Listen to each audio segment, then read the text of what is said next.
Well, again, thank you all for being here. This is a very special moment for me to be able to honor the honorees that we're going to be honoring today.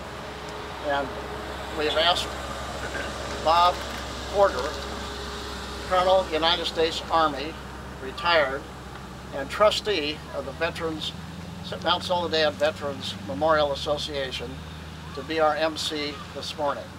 So without further ado, Bob, thank you. Please take over. Thank you very much.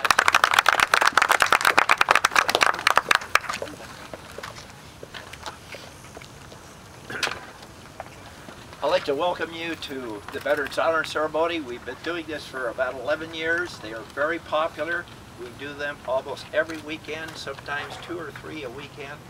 And I have a team of briefers, including Faye and Jim, and we have about 10 of us now, and we take turns.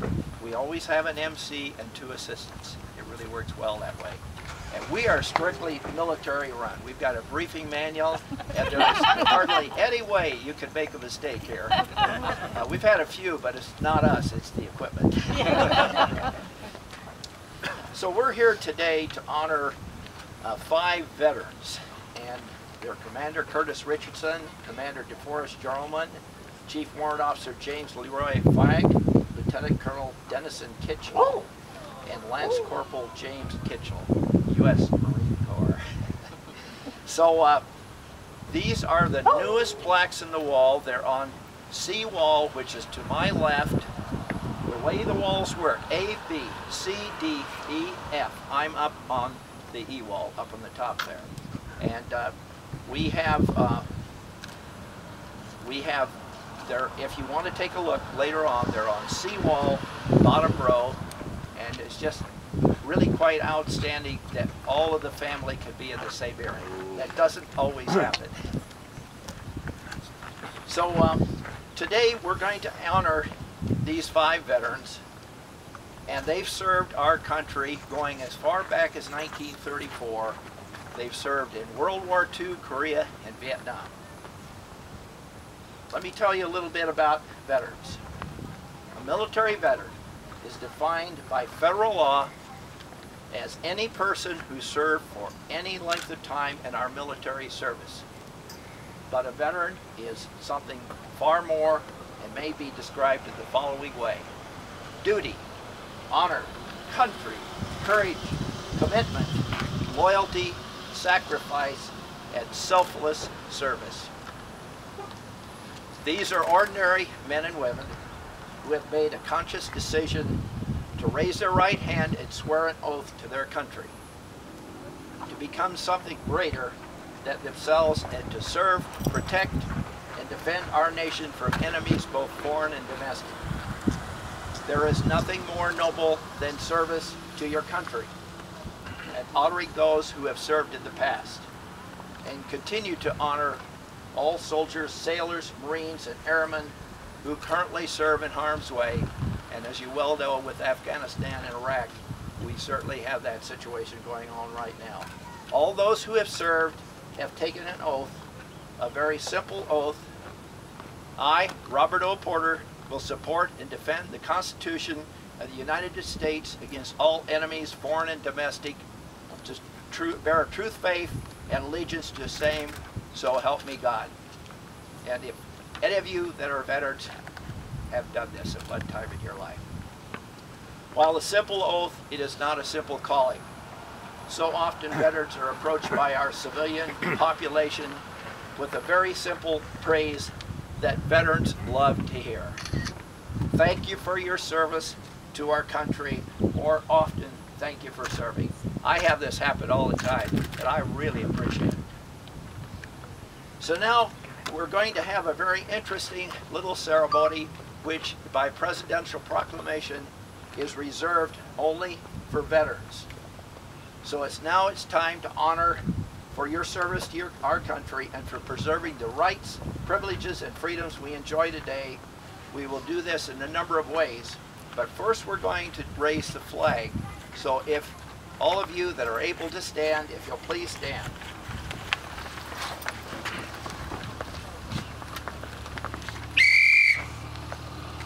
Stand by for colors. Attention to colors. Execute.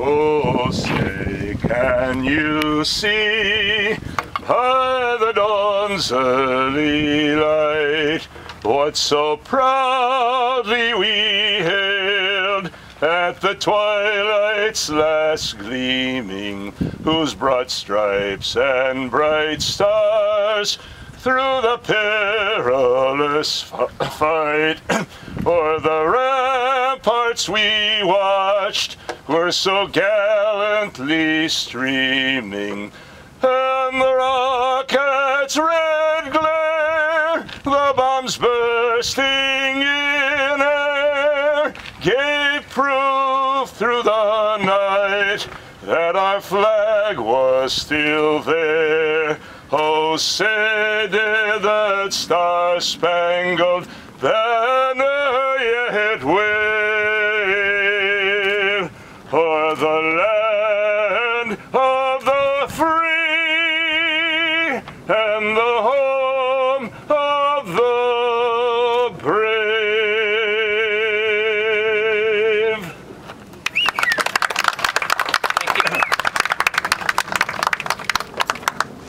That was Bertie Siegel, who is also a member of our Beach Tennis Club and a tennis player, so I know what you were doing yesterday watching the Wimbledon with that absolutely dramatic completion.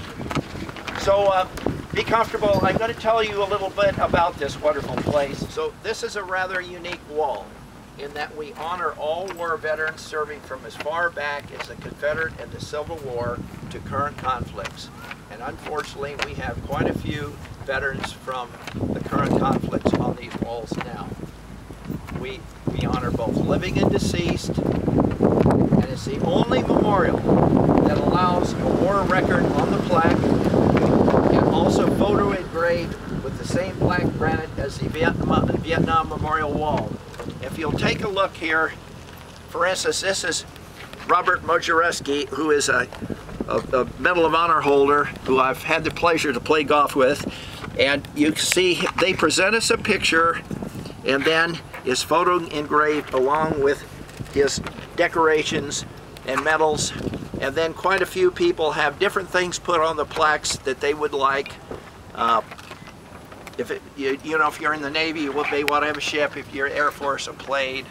So they're all different. And this is a wonderful thing about this wall, is that you can walk down these rows and you will never see the same plaque the same. They're all custom made. And the families are the ones that decide what's going to go on the plaque. You know, obviously we have some regulations, but we're pretty open, and we just love for the family to be able to leave a bottle or a little saying of the plaque. And we've got 5 plaques to look at and remarks from the family. Thank you very much. Thank you, Bob. Thank you. The first plaque that we're recognizing today is that of Curtis M. Richardson, Commander, United States Navy, World War II, Korea, attack on Pearl Harbor, December 7th, 1941, Battle of the Philippines, 1942. He was a naval aviator. The medals received: the Navy Commendation with 3 stars, Navy Presidential Unit Citation with 1 star, the Navy Good Conduct Medal with 2 stars, American Defense Service with 1 star, American Campaign, Asiatic Pacific Campaign with 4 stars, and World War II Victory. He went from an enlisted naval pilot to a naval aviator, and he flew major Pacific theater battles. He flew patrols and fighters. And to speak to his heroic efforts is his niece, Faye Kitchell.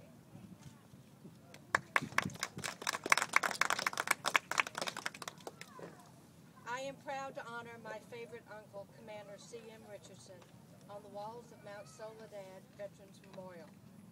In a sense, it's like bringing him back to the place where he spent so many flight hours at the naval base at Coronado Island. He joined the Navy during the Great Depression without finishing high school. And by 1942, he received his commission and was sent to Pensacola to become a naval aviator. And during World War II, at the young age of 29, he distinguished himself by rescuing an aircraft from the wrath of the Japanese air attack on Pearl Harbor. After Pearl Harbor, Richardson was assigned to patrol the South Pacific with the Pat Wing 10. They were a fleet of PBY amphibious aircraft. A paragraph of the book, From None More Courageous, tells what he did in a Pacific battle. Every day or so, Pat Wing 10 lost another plane. Few of its crew escaped at least one round, and boys still wondered how it was that Chief Machinist Mate C.M. Richardson got out of one particular scrap with only 2 wounds. By rights, he should have been shot into shreds. Mate Richardson's plane was followed to its base one night by enemy fighters who attacked the minute the American plane had landed on the water. 9 Japs came at the lone Navy ship. Richardson was at the bow turret gun, and the Japs made their runs directly at him. The leading Jap passed and rocked its wings, a signal for the others to come in shooting, and they did. Richardson, his mates say, is a man who never shoots until he can see the slants of their eyes, a sort of modern Colonel William Prescott. And Richardson waited that long and no longer. And dodging from side to side in his turret, he kept up such a hot fire that the Japs drew off, and then they went away. And Richardson's machine gun had been shot away, and later more than 700 holes were counted in the Navy plane, most of them in and around the turret. That Richardson survived with one slight wound in one hand and another in his leg is something that Pat Wing 10 veterans will talk about at reunions for years to come. By the end of the war, he had achieved a college degree and became a flight instructor. And he retired in 1958 after the Korean War, and he came home to my hometown of North Augusta, South Carolina, to help his only sister with his twin nieces, raise them as their father died suddenly. He was, and is so special to us.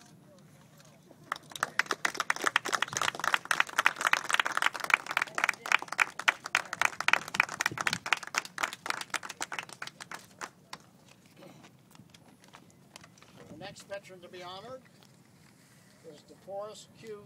Geralman, Commander, United States Navy, World War II and Korea. His medals, the Navy Cross, Distinguished Flying Cross with Gold Star, Air Medal, Gold Star, World War II Victory, United Nations Service. Commander Geralman flew the Grumman Avenger in World War II, the A-1 in Korea, and the A-4 later. He served as commander of Attack Squadron VA-155. Here to speak to his father is Deke Geralman.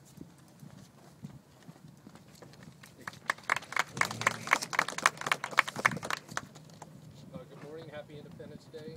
Thank you for this honor and opportunity to speak on behalf of my father. I'm joined today by my wife Sandy and our children Dylan and Devin, my sister Diane, and in spirit my sister Jan, and kind of guest of honor, my mom and wife of my dad, Mary Joel. So my dad accomplished quite a few things in his life, and I'd like to discuss in just a couple minutes some more detail about the medals he earned flying the Grumman Avenger torpedo bomber in fall 1944 during World War II. He earned those 5 medals mentioned in 2 months, and a lot of the details are recounted in the award citations and in his handwritten logbook that provides a fascinating narrative of that period of the war. At the time, he was a 20-year-old lieutenant, junior grade, part of that entire generation of Americans who stood firm and resolute in the defense of our nation. He served on the USS Franklin, CB-13, an Essex-class carrier, nicknamed Big Ben, and he was part of Torpedo Squadron 13, and their nickname was the Lucky 13. And during this time in 1944, the tide had turned and the Americans were advancing and the Allies were advancing towards victory in the Pacific. And in September and early October, he was an attack pilot, so that means he put ordnance from the air onto the ground or onto something floating on the water, hopefully. And a lot of that was supporting the island invasions as we moved from island to island. And the descriptions in the logbook and the citations talk about the fierce defenses they faced, the devout bravery. The orders of battles are described in charts, maps, and pictures. Some are marked secret, and I'm like, Dad. So, and unfortunately, the inevitable loss of comrades during that time.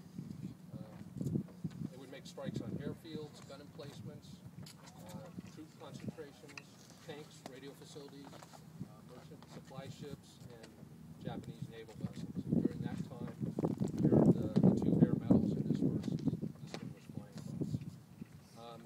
From the 23rd to 26th of October, he was involved in the Battle of Leyte Gulf, also known as the Second Battle of the Philippines. And by many historical accounts, that was the largest battle in naval history. And in fact, in his logbook, he says, I think this is the largest naval battle in history. So, and on the 24th of October, he was involved in, there was a lot of different actions going on all over that area. He was involved in the Battle of the Sibian Sea, and he earned the Distinguished Flying Cross, his second one that day, as he was one of 3 pilots who scored hits on the battleship Yamamoto, which was one of the biggest ones in the fleet. On the internet, there's an interesting pic of his squadron in the ready room. I don't know if it's before or after action that day, but they all look pretty grimy and tired, but overall kind of relaxed. You can just see half of my dad's face, but he's smiling. Hanging on the wall are all their vests with their revolvers, and just ready to go do it. So, the next day, they moved with Admiral Halsey up to the north for the Battle of Cape Agano, and that was the day he earned the Navy Cross by scoring a devastating hit on a Japanese aircraft carrier that led to its subsequent sinking. And even though he continued on the cruise, his last entry is about that day in his logbook. And the last paragraph reads, I wonder what people at home are thinking about this. This may well be the most important battle of the war. I think we have shortened the war by 6 months in these 3 days. So in closing, I'd like to thank the Mount Soledad Memorial Association, and especially Jim and Harvey Kitchell for bringing this to our family.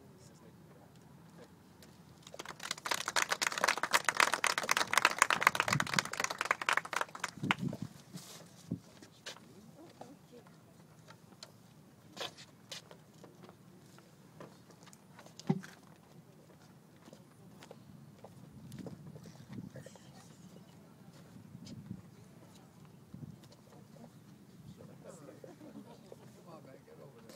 you. Thank you. The next honoree is James Leroy Fayol. He was Gunnery Sergeant, Chief Warrant Officer, U.S. Marine Corps, U.S. Army, World War II, Korea, Vietnam, Bronze Star, Army Aviator, Air Medal with 3 awards.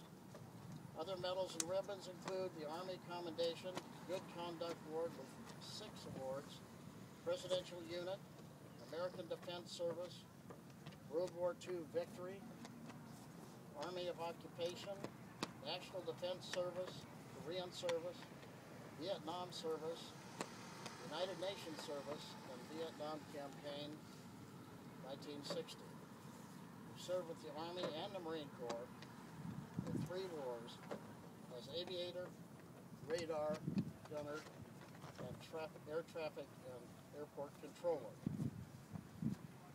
David Fayok, his son, will speak to his father's service.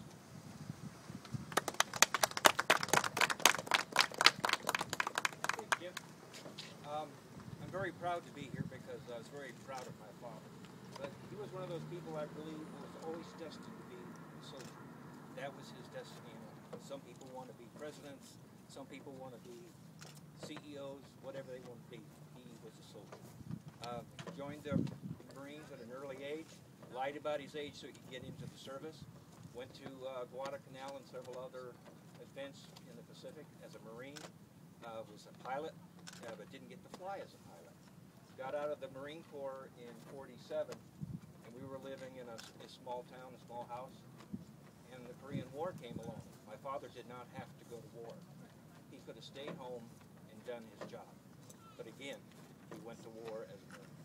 So he went into service again, served in Korea, and then as a family we moved all over the country.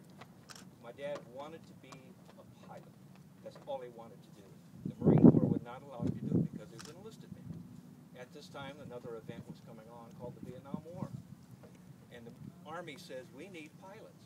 My dad says, I'm here. So on a Monday, my dad retired from the Marine Corps after 18 and a half years and joined the Army the next day as a pilot. So his custom, when he got his wings, he was flying an Otter, which is a very large Piper Cub single engine, but very large, can hold 10 troops, haul a lot of ammunition, other things. So I joined the Navy, told my mom, my dad came home and said, guess what, I'm going to Vietnam. So I went to the Navy, he went to Vietnam. So in Vietnam, he flew for the Army, but his customer was the U.S. Marine Corps. So if they got into a situation where they needed people, they needed ammunition, they needed food, my dad flew. The Otter will fly and land under 500 feet of runway. So if they were on the top of a mountain, they needed wounded taken out, he did it. They needed ammo, he did it. While he was in Vietnam for 3 tours, he lost 3 airplanes, and that's how he got his Bronze Star. So I've been very proud of him. This is an opportunity to share my proudness for him with my family. Thank you, family and friends. The other thing is that he'd been out of the service for some time, and the first Iraqi war came along, and he got a letter that says the Army wants you to fly for them again. He called him, his recruiter, and the agency and said, do you realize how old I am? He also said at that time, I don't think I can handle another war. Thank you. Wonderful. Thank you, David, for your service and your father's service, and a replica of the plaque that's on the wall.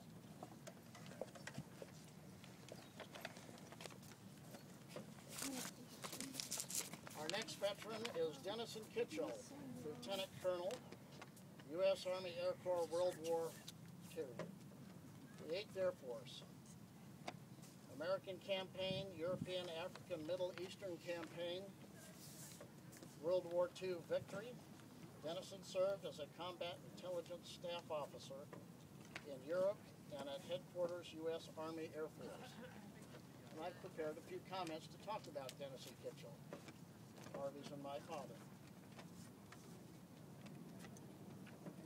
Sacrifice for freedom was a spirit and theme in 1941, with the U.S. heavily involved but not at war in Europe. The surprise attack in the Pacific resulted in hundreds of thousands of young Americans rushing into service for their country. Dennison Kitchell, recently married and expecting a child, well, who would that have been? Answered that call. He joined the Army Air Corps in late 1941. His orders were to report to Captain John J. Rhodes at JAG and Williams Airfield. There he spent some time defending wayward pilots. He was then ordered to England and the 8th Air Force Bomber Group, based at High Wycombe, England. There he spent the next few years planning the bombing of important German targets. Of significance was his conceiving and meticulous planning of the bombing of a town called Leipzig. deep inside Germany. This was one of Hitler's most important military-industrial complexes, and the fighters, the American fighters and British fighters, did not have the range to protect the bombers over the entire mission. Dennison was credited with the genius behind the diversionary tactic of sending almost a third of the U.S. bomber fleet north towards Scandinavia. Once the German fighter fleet had been launched to thwart that supposed invasion,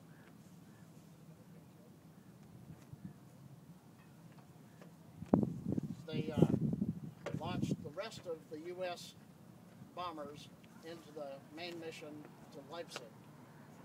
By the time the Luftwaffe fighters figured out the tactic and headed south to intercept the bombers, the B-17s en route to Leipzig had completed their task and were on their way back.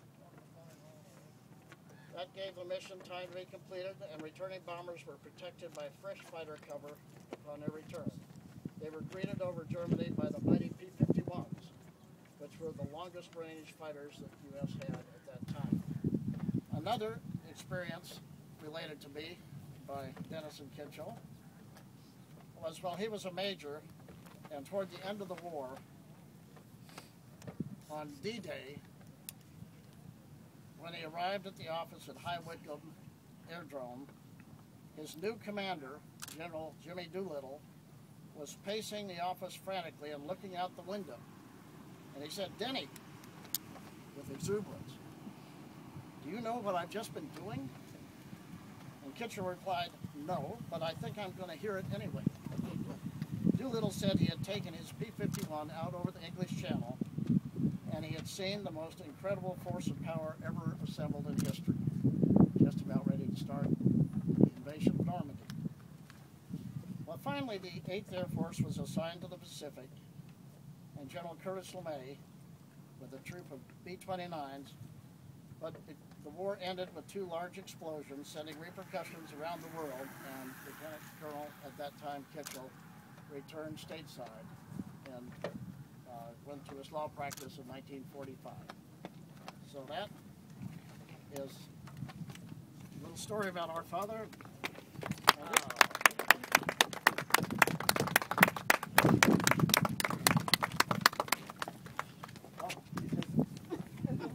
Right. Now we'll honor James Douglas Kitchell, Lance Corporal, United States Marine Corps, Vietnam era. Expert rifle, E3, good conduct. He served as an aviation radio repairman at the Marine Corps Air Station in Yuma, Arizona, and was transferred to the Air Reserve Training Command, NAS, in Glenview, Illinois. I am married to a Marine, but I run the house. But thank you for your service. Thank you for bringing me to this memorial. Thank you for educating me about World War II and all the veterans that we have honored here today. And I just think all of us really appreciate what you've done and your enthusiasm to bring us all here to the memorial.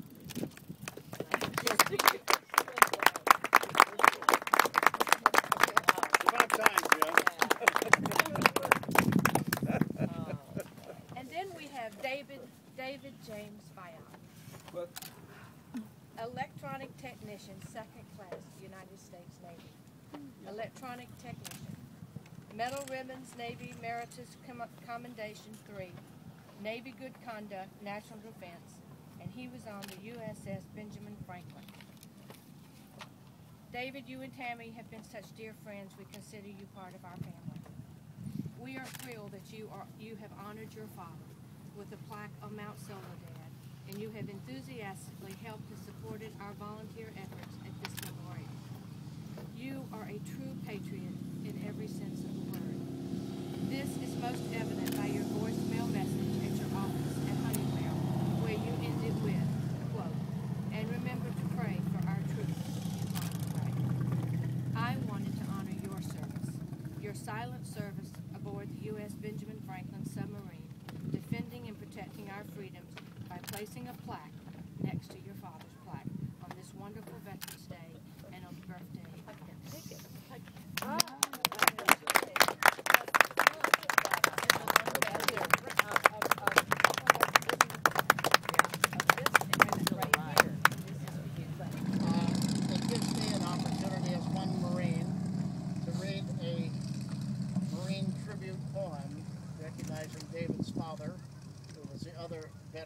me that had served with the United States Marine Corps. There are two kinds of people who understand Marines. Marines and the enemy. Everyone else has second-hand opinions. All militaries harden their recruits, instill the basics, and bend young men and women to their will. The Marine Corps provides its members with a secret weapon. It gives them a unique culture of pride that makes the Marines the world's premier warrior force. The Navy has its ships, and the Air Force has its planes. The Army has its detailed doctrines. But culture, the values and assumptions that shape its members is what the Marines have. They call this culture esprit de corps. Alone among the U.S. military services, the Marines have bestowed their name on the enlisted ranks. The Army has Army officers and soldiers. The Navy has naval officers and sailors. The Air Force has Air Force officers and airmen. The Marines have only Marines.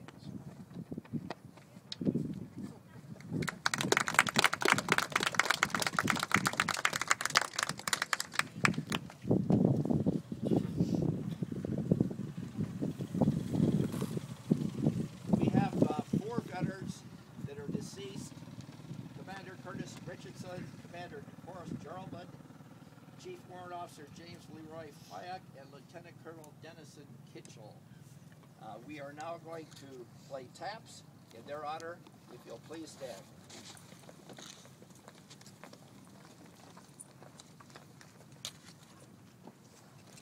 Command, execute.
I certainly want to thank Faye and Jim Kitchell being my assistants today.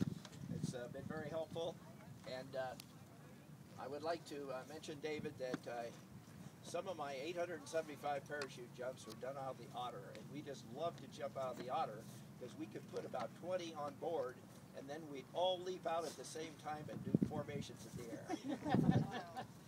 So, on behalf of the Mount Soledad Memorial Association and its Board of Trustees and myself, I want to thank you for being here for this Veterans Honor Ceremony to honor actually 6 veterans now. Commander Curtis Richardson, Commander DeForest Jarlbud, Chief Warrant Officer James Leroy Fyack, Lieutenant Colonel Dennison Kitchell, Lance Corporal James Kitchell, U.S. Marine Corps, and Electronic Technician 2nd Class David Fyack. So this is the conclusion of the ceremony. We will be doing a photo op here in just a few minutes, and then Faye is going to lead you in She's a Grand Old Flag. And I want everybody to sing. Are you ready? 1, 2, 3. She's a grand old flag. She's a high-flying flag. And forever in peace may she wave. He's the emblem of the land I love, the home of the free and the brave. Every heart beats true for the red, white, and blue, where there's never a boast nor a brag. Should old acquaintance be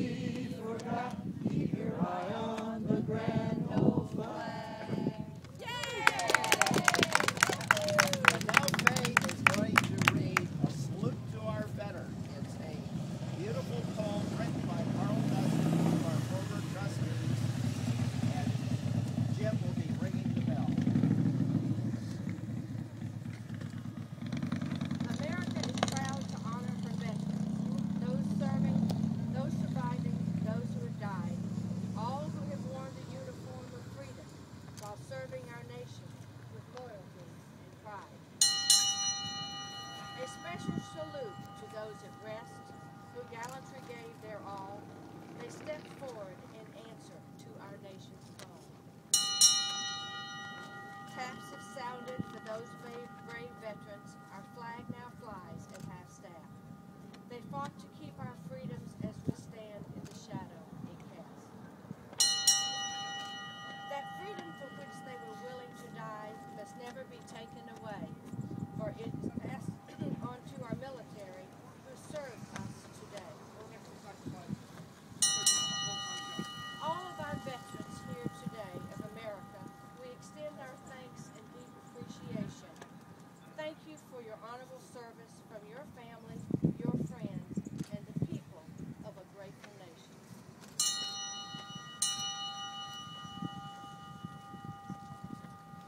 Well, thank you very much. And now it's time for the photo op. If everybody will come down below, and Jim will kind of lead you into position there. We've got a professional photographer. We're going to get a great picture of the flag and the cross.